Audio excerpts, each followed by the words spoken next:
Hello out there, all you speech and debate students. So today we are going to start up refutations. And I want to start off refutations with something called mitigations. Okay, what the heck is that? Mitigations, big sounding word.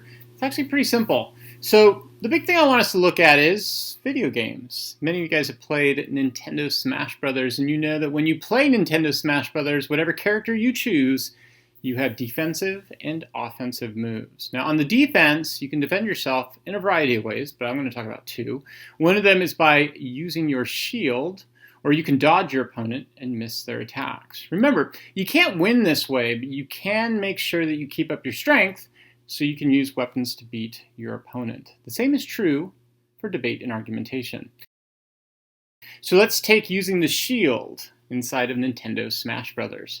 When you do that, you are blocking your opponent's jabs and punches. In debate, we kind of do the same thing. We use this thing called mitigation. Okay, big word, what does that mean? All it means is that you defend yourself on key issues, just like when you use a shield in Nintendo Smash Brothers. So in debate, it means pointing out how your opponent is wrong or has errors. For example, let's take the whole debate resolution about the infection of COVID. Let's say your opponent says the spread of COVID is not really all that dangerous because, it's just like the flu.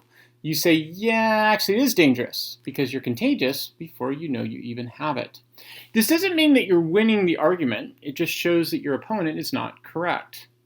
Okay, let's take the next defensive move in Nintendo Smash Brothers, the dodge. When you dodge your opponent in Smash Brothers, you don't really do any damage. You just don't allow your opponent to make an impact. The same is true for mitigation. By saying your opponent is not sufficient. Okay, what the heck does that mean? So when your opponent's not sufficient, that means they're making a good argument, but it's not a good enough argument. For example, on that COVID issue, let's say your opponent says, locking down the economy, that hurts people significantly. You admit that's true, but you point out this is not sufficient to the entire issues of the debate since we have to look at the overall public health issues. Notice our response is a dodge. We admitted to the problem of the economy, but point to other significant issues.